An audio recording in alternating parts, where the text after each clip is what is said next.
Welcome back, everybody. So last week, I guess we need to tell people again. I keep forgetting. We have branded this as Shop Talk. It's officially Shop Talk. So that is the name of our Shopify tutorial course where we're going to take sample store from literally nothing to somebody purchases a product. That's an exciting goal. Are we going to go all the way with it? Yeah, let's go all the way with it. Okay, well, off stream, we should probably figure out an actual product we sell then. Sure. Could it be digital? It Yes. could be digital. Okay.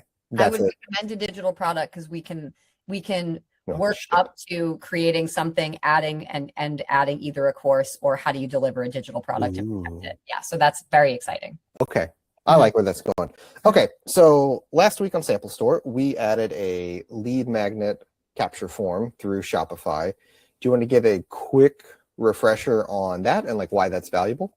I would love to. So if someone visits your website and they're not ready to purchase and they leave, which is very common, not everyone is ready to purchase the second they land on your website, you want to capture that lead in the form of an email address. So a pop-up is a very effective way to do that. So last week we installed a very simple pop-up form that just asks for the customer's first name and their email address, and then immediately delivers them a discount code because you want to give something in exchange for their email address. And a 10% off your first order code is a very common and very popular lead gen opt-in to have on your pop-up. So we set that up and we actually helped someone do it. We saw in the chat. Would you like to tell everyone about that customer that we saw? Sorry. Yes, over to you, John. Tell everybody about the store we visited and we had proof of concept. We do have proof of concept. So I guess I have to brag a little bit. Our conversion rate of helping people is currently 100%. 100%. So if you're watching this and you're like, gosh, I don't know, can I accomplish this? The answer is yeah, 100%. We have never failed. So she installed that. Kim, we went out to your website for phone spuds and we looked. By the way, phone spuds is adorable. And we looked and we saw the pop-up. Great job. I did not sign up because I didn't want to pollute your marketing list with an email opt-in that wasn't going to convert. So I was just looking out for you there. But congratulations. But it worked and it was well done. A+. So Correct. Now that we have that pop-up and we've captured that email, the next step is, this customer has said yes. Hello, would you like to talk to my store? And this customer has said, yes, I would. So now you need to find something to say in that conversation. And the next natural step is a welcome series. I will screen share and show you sample shop in a sec. But the gist of a welcome series is something that is going to nurture a lead, someone who has not made a purchase yet, who needs to be onboarded to your brand or your store. So typically your first email will deliver the gift or the opt-in or the discount that you promised. A couple days later, you show up with an introduction of yourself and your brand story, building a relationship.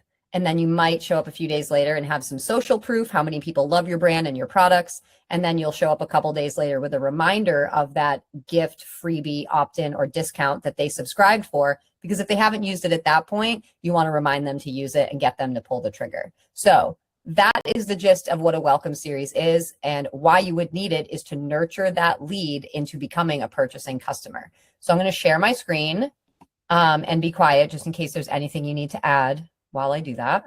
Yeah, I can fill the air. Okay. A lot of folks will come through the blocks and beta blocks, and as time goes on, the average person we talk to gets a little bit younger, and they get a little bit farther and farther away from email being this thing that they grew up with that's kind of normal. And something I've seen is a growing percentage of people that don't use email, they don't value email. So they don't think to add this kind of thing to their stores. And I'm curious what your feedback for this would be. But what I've always told them is, even if you don't use email, you need to stop thinking of marketing channels as something you have to personally use, and think about your customer. Like, lots of people use email. Lots of companies send email. It's still very, very effective. I also agree with that. And for those folks, I would say, who are doubtful about building an email list, or they're like, well, I don't check my email. But you see it. If you look in your inbox, you still see the company name, you still see the headline, even if you're not clicking or reading the email. So you can think of it as awareness.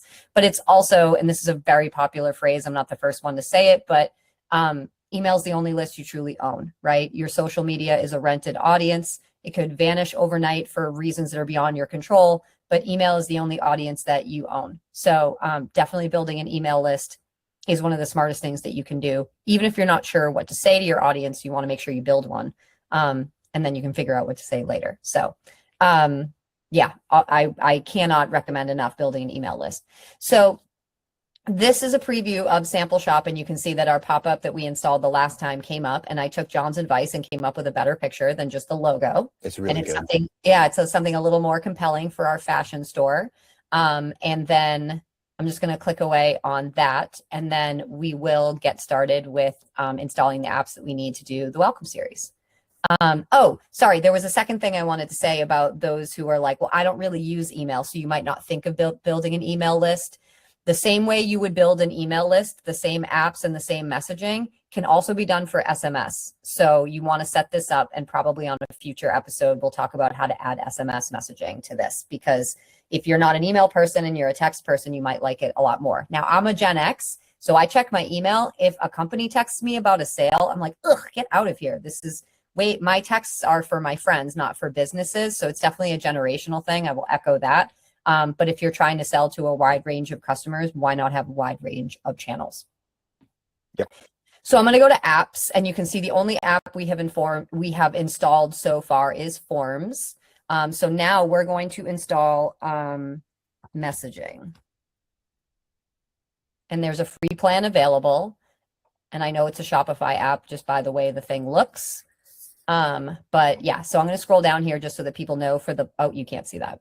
I'm not sharing the right screen. So I will just tell the people that Shopify messaging is free to install up to 10,000 emails a month. And after that, it starts at $1 per 1,000 emails per month. So it's pretty economical. It's not called Shopify email, which is a funny story, because Shopify years ago tried to launch its own email marketing platform, and they wet the bed so badly and everyone hated it. That they moved away from that and rebranded it as messaging. So when you're thinking messaging, like, why did they call it that? Well, A, because it's both text and email in one messaging app. But B, they were trying to get away from Shopify emails because it sucked. So if you heard that Shopify emails sucked, so did I, but it doesn't anymore. So I just installed the app, and we have automations, templates, and settings. Now, I've created no templates yet, but I'm going to create some automatic templates in a second. And they're going to be branded because I already set up my brand settings. Would you like me to show the people where I did that? Yeah, you don't need to go into detail, but just, show them where it's at. Yeah. So when I click on automations and I'm going to do something that is, well, it's going to be informed, let's say, with my brand settings, and it's going to save me a lot of time. So I'll go back and show you what I did first. So in my settings, which is down here in the lower left, and I go to general. If I scroll, you cannot see that because I'm sharing the wrong tab. Let me share the other tab. Bum, bum, bum, bum. Thank you. Woo, the Shopify. Yeah, the Price is Right losing horns. That's what we need to put in there. Okay, so let me make sure you're seeing what I'm seeing. Good. So I'm in my settings under general, which is at the top. And if I scroll all the way down here, I'm going to see something that says brand. Integrate brand assets across sales channels, themes, and apps. This is one of the first things that you want to do before you start adding a ton of apps, because it will set up your brand look and feel. So it's a very simple checklist where you can put in your logo, your square logo, and it will tell you what sizes to use. Yeah, I assume everybody's already friends with Canva, and you can do that there. So you add your logos, you add your primary and secondary colors. I already did this in advance of this meeting. You add your key image. So when you share your link, it's not just a blank link, it has a picture. And you come up with your slogan. The Sample Shop is an elevated fashion studio where comfort meets creativity. And then the short description, yada, yada, yada. You can see that. You put your social links, put all this stuff in first, because when you go to set up your forms or your messages, these colors and logos will automatically pre-populate, so you don't have to add them one at a time. Nifty. Yeah, so just me saving you a little time there. Okay, so now hopefully you are looking at messaging. Yep. Okay, so we are going to go to automations.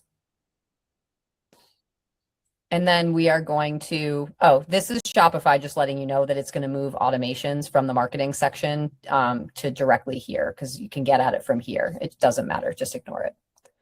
So I'm going to create automation, and then it's going to ask me all of these types of automations that I want to set up. And wowie zowie, we have welcome new subscribers with a discount series. So I'm going to click on that.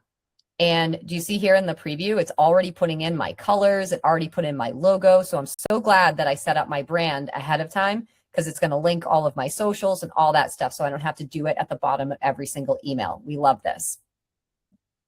And so what it's going to do is set up this structure where we send a welcome aboard email immediately after somebody signs up.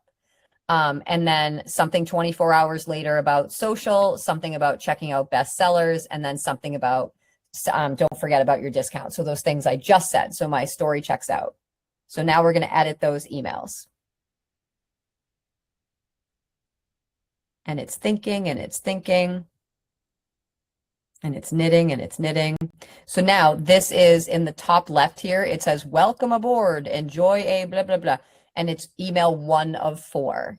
So this is where, and this warning message is because Sample Shop is not on a paid plan yet. If you are on a paid Shopify plan, you will not have this red alert here.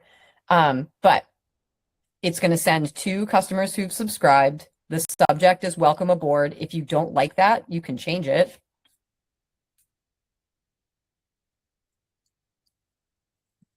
Very easily. And this tells you who it's going to send from. You don't have any options to change the email address. It's the email address associated with your store, but you can change how the display looks. I've already got my logo, and it's just block editing. It's super easy. Things like this are the things that you want to check out with your colors, because obviously you can't read that, so you're going to want to edit those colors. There we go. Text color. Can you make that white? What will that do? Oh, I must be in the wrong place. Oh, I'm in the header. Duh.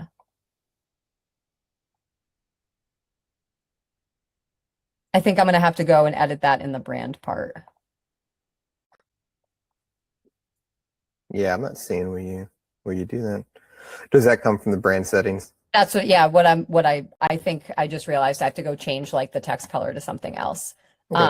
But just either we'll move on. I don't want to Yeah. spend too much time on that. The other thing I could do is just change the background color to something that's a little more dramatic. There we go. And the button, of course. And then you would link your products. We don't have any yet, but you would click here and link whatever product you want people to see. So if I click on it, I can make it static and choose the product myself, or I can leave it at dynamic and it will choose for me based on what is a bestseller. So I would recommend leaving it at that, dynamic bestsellers, and it's going to show 2 of them. Good enough. And then you're going to go to next and keep going. You can change the images just by clicking on the box and changing the image here by clicking change. You can select from your library, or you can explore free images. But you get the idea of how you can edit and change and link and things like that. Does that make sense so far? Yeah, I think so. I think people can figure out how to edit, the boxes on this email. Yeah. But you're going to go through next, and here's email number 3, and next is email number 4. And then after you've sent a test, up in the top right here, you can see what all of them look like. What you want to do is when you test them, click on every single link and make sure it A, works, and B, goes where you think it's supposed to go. I can't recommend enough checking your links before you turn this on. And then this button here that says turn on, it's not lit up because, again, we're not on a paid plan. So you can't do that until you're on a paid plan with a live store. But assuming that you are, this button will be here and you will turn it on, and that is it. You have a welcome series. Let's do a little bit of the data now. Okay. How long between these emails? Like, where is that set up? Okay, so let me go back to the automation itself. Leave. So let me move you out of the way here. Let's click on edit workflow. Oh, I don't have Shopify Flow installed, so I can do that also. But originally we got it from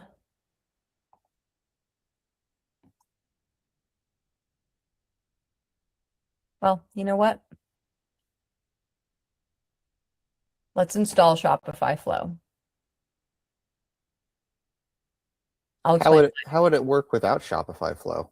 So it's really just to see the workflow we built. It would work with Shopify Flow. I'll explain that in a second. So let me close this. So now this is showing us the flow that we made. And it's going to send an email immediately after the customer subscribed. And you can see the time delay here is 24 hours before they get the second email. And then another 24 hours before they get the next email. And then 2 days before they get the last email. And then here, like they have a, what is that called at the end where they do like a logic split? a conditional split, yes. That if the customer has still not ordered, they get an email that's like, hey, don't forget about your discount. If they have ordered, they're obviously not going to get their email because that wouldn't make sense because they placed an order and probably used the discount. And if they placed the order and not use the discount, that's also fine too. So the reason that I didn't originally install Shopify Flow as well is because Shopify Flow has a whole lot more like specific automations, like see these, get notified when product variant inventory is low. Capture payment if order is not high fraud risk. It has much more sophisticated templates, abandoned checkout, things like that. Messaging is where you're going to customize all the messages and the templates and the colors and the links. And Flow is where you're going to set up those more sophisticated automations. So Flow just gives you the ability to view the workflow of the welcome series, but you can set it up in messages. Both of them are free. But I would install them together, but I originally separated them because I thought maybe on the next call we'll install Flow and then do like browse abandonment, but we couldn't view the workflow without it because they work together. Yeah, that's kind of weird. I didn't expect. So what do you think would happen if you had messaging but you didn't install Flow? Messaging would still work. It would messaging. Well, but like it's not going to send all 4 emails at one time, right? No. So let me go back to messaging so that you can see. All of these, obviously they would say live, but you see how these aren't like connected? They just look like individual emails. Yeah. So what's shown here is the actual email templates that you will build, but the automation is here. And it's not active, which is annoying, but Turn on. yeah, I don't think it'll let me because we're not. Sad face. Yeah, sad face because we're not live, but okay. But the reason, so but these all you look could like, set up the workflow within, like it would be functional. yes, That's kind of my point. Yes, because the automation that we chose had those timings built into it. And then if you want to view them, you're going to view them in Flow. So let me go to that. Okay, so behind the scenes, they have set it up so it's going to send out like 24 hours, 24 hours, 24 hours. Mm-hmm. And then once you install Flow, you could customize that. So this is basically, if you just want to turn something on and not think about it, you could just do that. Mm-hmm. That's cool. Yeah. I would recommend, though, as your next step, after this is set up, setting up Flow so you can view the cadence, because if things are sending too close together or you want them to be spread out further apart, that's where you're going to be able to, and I should show in Flow, that's where you're going to be able to change Yeah. these timings. So I would just make it good practice to install them both. I wasn't going to, just to try to keep things simple for people, but it's actually kind of terrible if you don't. So here you would just click on it, and how long to wait, 24 hours. You could change it to 48. You could also be a normal person who would call that 2 days. Right. Yeah. Well, I mean, this is totally fine. So yeah, let's not go deep into flow. We can save that, but it's good to be like, this is where, if you want to customize it and you want more data, here's where you go. Mm-hmm. Cool. So to turn it on, like Mm-hmm. see how it says here, turn on workflow, like I can't turn it on because again, we don't have a paid plan, but you can't automate it until you've turned on flow too. So I think you're better off just putting them in together. Yeah. Okay. Well, Sample Shop's been running for a hypothetical few months. Mm-hmm. I have no idea where my data is. How do I know if my welcome series is welcoming people? Excellent. So on under flow, again, a good reason to install it as part of the process. Recent runs, we don't have any, but workflow runs will show up here, and you'll get your data there about how they're doing individually for the last 14 days. And then let me see. I think I saw there was something with like cards at the top with conversion numbers and data. On flow or on messaging? I think it was under messaging. Yeah, there you go. So open rates, conversions. So open is when they open it. What does a conversion track as? A conversion is going to track whether somebody made a purchase as a result of that email. Just purchase, not like clicks. I guess click rate is on the Click texty. would be, yeah, a click would be a click rate. Because this is measuring just sessions of emails that led to orders. Oh, okay. So that's the percentage of sessions, but then it will also total your sales because someone might have more than one session. They might come back to that email and click a few times, working up the courage to place an order. So that would be, tracked as different sessions, not new sessions. But like there is no click rate here on email. I do wonder if you can maybe change that in settings to find out what kind of, oh, this is interesting. So what I was wondering, I'll finish my thought out loud since we do have an audience, is that there's no click rate here. It's just open. So open just means somebody like open your email, duh. But if someone's actually going to click on a button or a link that you provide, that is a way warmer customer than just someone who opens email. I mean, some of my emails I open by accident, right? So your open rates are going to be pretty high, hopefully, but then your click rate, it's normal to have that to be way lower, and then the conversion rate to be way lower. And there are targets for these that you can give it a Goog for your particular industry. But I went to settings wondering if I could add click as an option, but what I found instead was even more interesting is that you have options to optimize open tracking, or you can ask for consent. Email opens will not be tracked. Track all email opens or do not track. Like, this is very interesting. I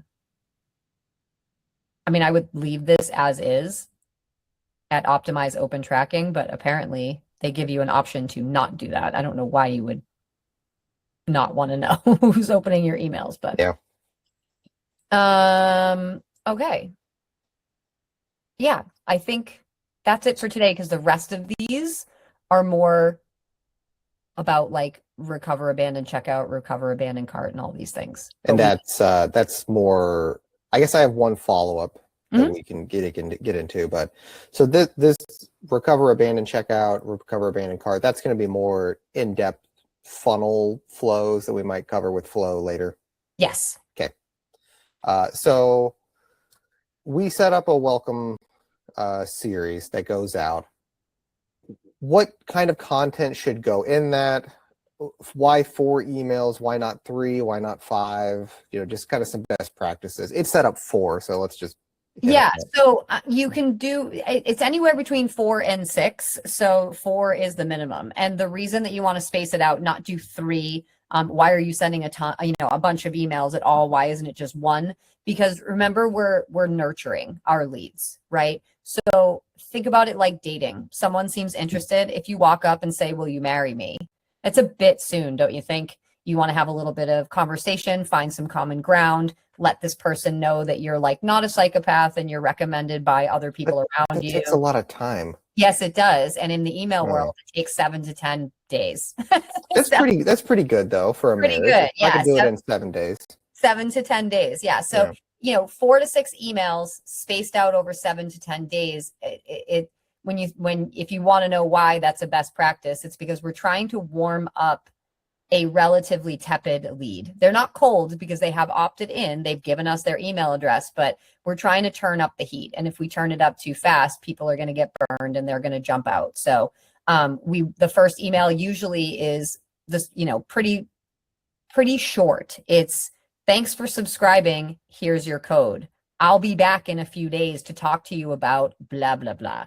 And whatever that next topic is up to you. I usually recommend that it's something about like your brand story or like meet me, the owner. It's, here's me and my dog and that kind of a thing. Whatever's part of your brand story that makes it a little bit more personal. And then the third thing is typically what customers love or what customers say. This just has what customers love. If you see the third email down here, it's check out bestsellers and fan favorites. That's a good one. You could also add in a fourth email to have a total of 5 and have customer reviews if you have some that are really great, or a customer story if your product changed a customer's life. And then the last one is just sort of like funsies and connect. These emails are not very long. None of them are very long. And then that last one that was in flow, that had the conditional split would be a reminder of the discount if the person hadn't used it. So does that answer your question? Yeah, I think so.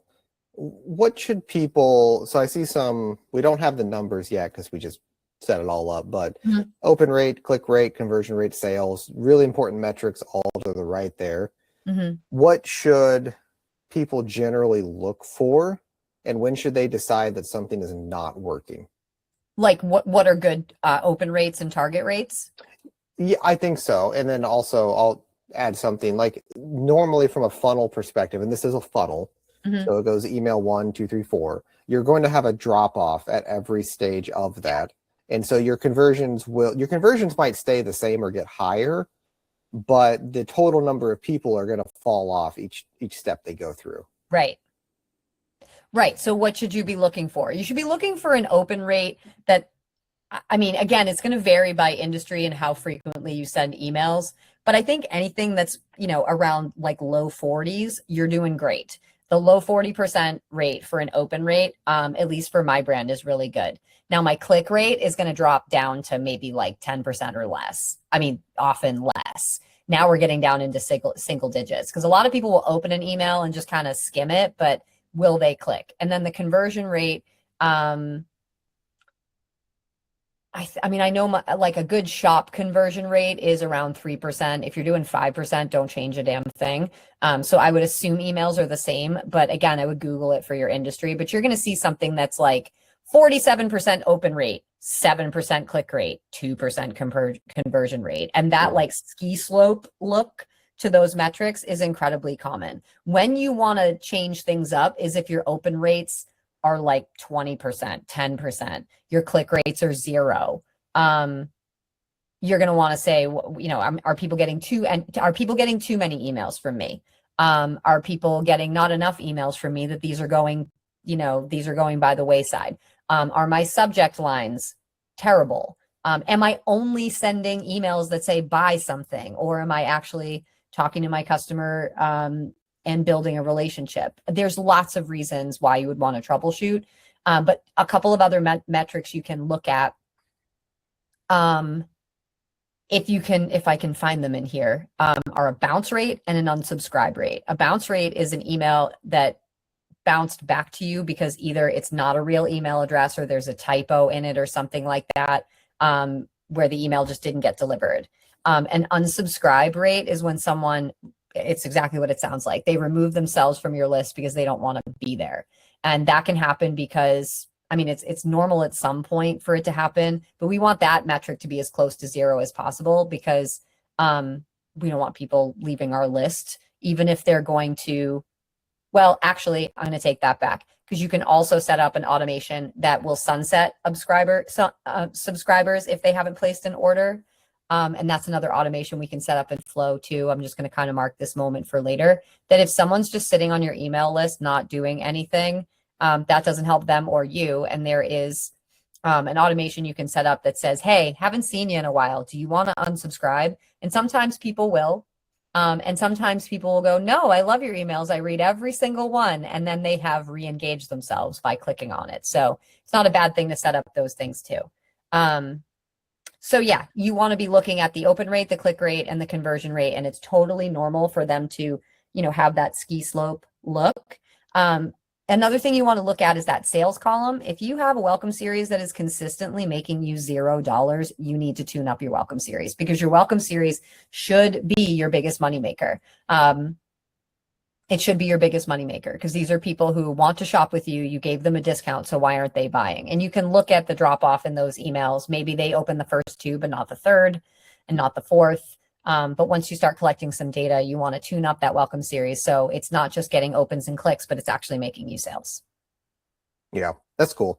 So I think when people set this up, so they can kind of follow all these steps, they can go through, and I think setting it up is pretty straightforward. It then becomes the challenge over time of like, what am I tweaking? Why am I tweaking it? What am I adding?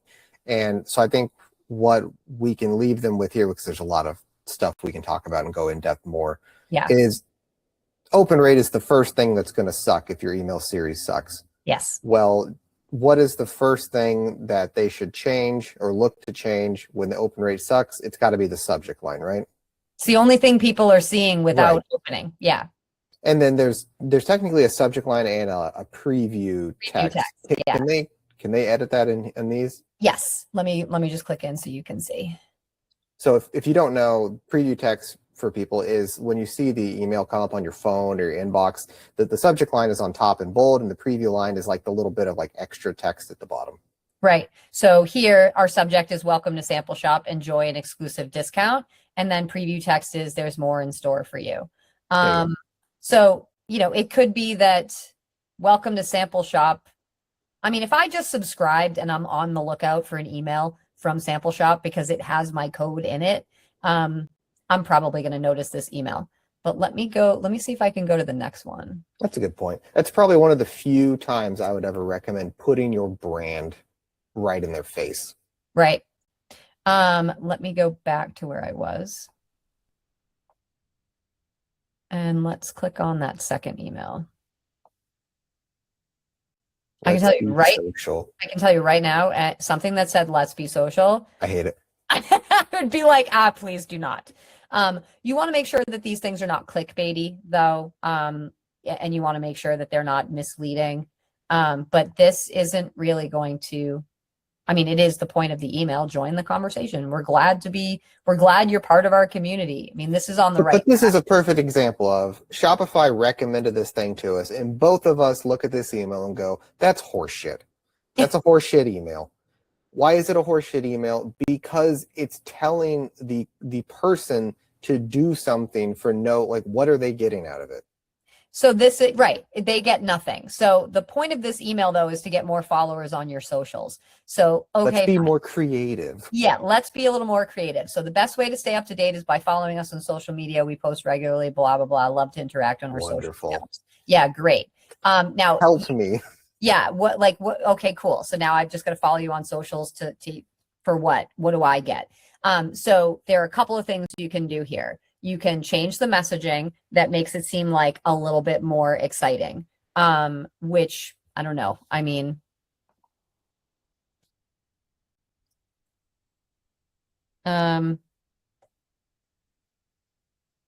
was gonna write something more like I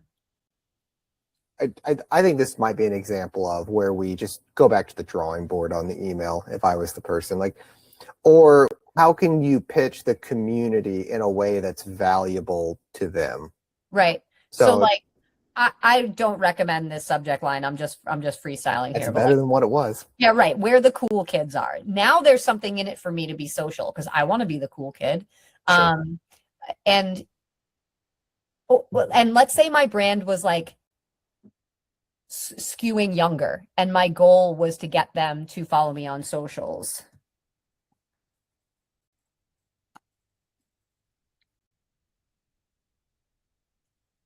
It's better.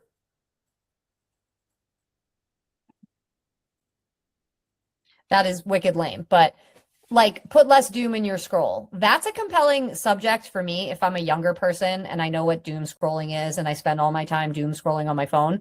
Like, okay, so now the value is when I'm on my phone, I'm going to see something positive or cool or at least it's intriguing enough to click and learn more. Correct. And I will know if and if you're looking at these subjects and preview texts and you're rolling your eyes like that's corny, I would never open that email. Run this email and see if your open rates go up or down. And the one caveat I would give when you're A/B testing things like subjects or preview texts, I mean, this isn't A/B testing, actually, it's just A testing. You're just changing it, letting it run. Don't change it so often that you can't collect any good data. At the very least, run it for 30 days. Change one thing at a time. If you can run it for 60 days or 90 days, even better, so that you're looking at like a month to month to see if it goes up or down. Don't be looking at this day to day or week to week because it's not enough time to run a good enough experiment. And I would recommend changing one thing at a time. So we just changed the subject and the preview text, but I'm considering this one email change. I wouldn't change any other emails in the welcome series except for this one so that you can actually measure fairly accurately. And then, which is that's the argument of like, be sure to check in and actually know where to get your data from. Because if you're not snapshotting your data month to month as you make changes, you're just going to mindlessly be making changes for no reason. And then you'll be sitting there in 6 months being like, why don't my emails do anything? Like, well, I don't know, because like you didn't actually take the time to do it right. Yeah. And when I first started getting into email marketing for my brand, I was like, just overwhelmed with how to set up all these emails because it seemed like you had to do everything manually because you did. And now with these automations that pre-populate, it takes no time at all, but you're not done. You're never done. And we all know this with the work of running a business. You're never done. So you're always going to be tweaking these emails, but not every day or every week. Maybe once a month, go in and look at your dashboard and consider if there's a change you need to make. So it's like set it and forget it, but in parentheses, but only forget it for like a month at a time, 2 months at a time, because you are going to be taking a look at these and making changes. But the worst thing to do would be to change things too frequently. Every day, new subject line. Every day, a new subject line. But on the flip side, like the second worst thing to do is to never go back and change anything. That's a good point, because that's the spectrum of both people. People who are way too like eager to get it to work, so they're just changing it all the time. Or the people who are like, I checked the box, I'm done, see you next year. It's I know. And if you're one of those, you're both going to fail. Like, I set it up. Am I done yet? Sorry, no. But it's not an everyday thing. So, set a reminder on your phone, I guess, once a quarter to take a look at it. And we don't have to be all that sophisticated with this thing. Just write in a little piece of paper or a notebook or a spreadsheet. Write what the numbers were before, write what you changed, and then look at the numbers in 30 days. That's it. And it should, once you get that system down, and that's what we call build, measure, learn. Once you get that flow down, these things should take you 10 minutes to do. So don't give me that I don't have time excuse. You don't not have time. Okay. Yeah. So just to recap, we installed forms last time. And that's how we're collecting the email addresses. And then we set up messaging, and that's how we're going to set up our email templates and our SMS templates if we're going to use those later. And then flow is how we turned on the automations, including that welcome series, because the welcome series is just showing up in messaging as 4 separate emails, but we don't get to see the timings or anything like that. So make it part of your practice to install, after you install forms, install messaging and flow together to get everything working the way that it should and collecting data the way that it should. Cool. Good recap. Anything else we should talk about? Or are we good? I think we're good for today because everything else will just spin off into a whole nother chapter. But what is the next chapter? Well, I think we should probably, since we're talking about lead capture, and we set up a pop-up to collect the email. Another free way that Shopify has to collect emails is Shopify Inbox, which is incredibly simple. So I think we should talk about that, because the more ways you have to capture someone's email address, the better. And then probably after that, we'll look at some of the other automations in Flow, like browse abandonment and abandoned cart. Those two are very important to make sure you have those turned on. Those should be money makers for you as well, especially abandoned cart. Because if somebody put something in their cart, they made it all the way to checkout and they just didn't pull the trigger, they are very, very, very, very warm. So we want to get them hot to purchase. Hot to purchase. Okay, well, that's what we'll call that episode. Okay. Perfect. All right, everybody. That's going to be a wrap. We'll see you next week. And then I think maybe next week, are some of these going to be smaller? Do we do a double whammy episode? Yeah, we can do that. A Shopify inbox is going to be fast. Okay. And then we could pair that with maybe one of those Flow automations or something else. That sounds good to me. Okie dokie. Well, peace out, everyone. Bye. Bye.